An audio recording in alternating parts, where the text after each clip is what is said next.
No one presses on towards that which they already have attained. Instead, they look ahead to a prize which is still out of reach. Thank God that we have that hope, because people in this world, didn't get my vacation this year. It's the worst thing in the world. So what? I got an eternity of vacation coming up.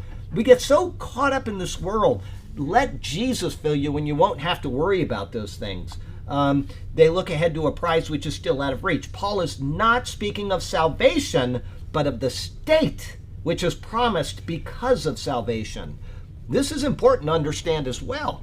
If misinterpreted, one could come to the conclusion that he is still unsure of his own salvation and was still working to ensure he would in fact be saved. That is not what Paul is saying in any way, shape, or form. He's speaking about the goal which lies ahead, the wonderful goal that he is working for so that he has a good reward. Not a salvation, a good reward. Okay? He is speaking of what salvation promises. Until he was perfected, put that in quotes for you, until he was perfected through death and to the new body which lies ahead, he was striving to be as Christ-like as possible while still in his earthly body.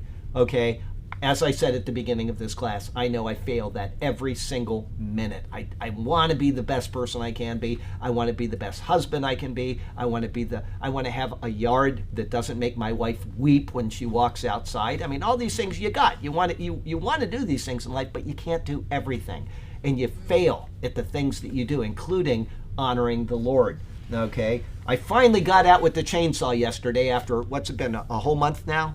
Probably a month. I got out with the chainsaw, and for the first time in my life, I had chainsaw gloves on. It was so uncomfortable. It's hard to get used to something you've never worn, but I said, I'm not going to do that again.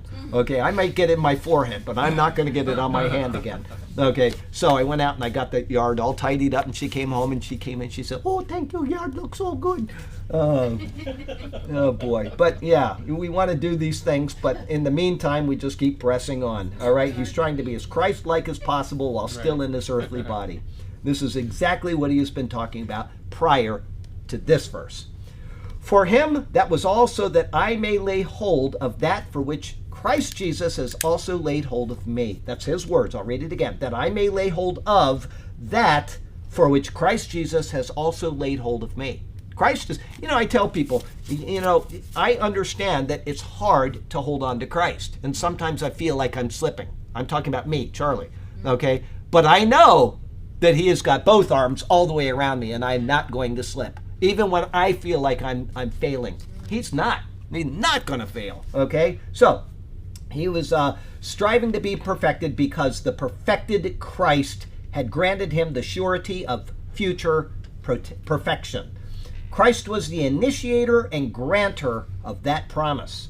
And so Paul, admitting that he was still imperfect, perpetually strived for perfection in order to be pleasing to the perfected one, Jesus. And that's all we can do is strive. We're never going to make that in this life. We are never going to make that state. When you say, I just know I'm failing the Lord, yeah, you are.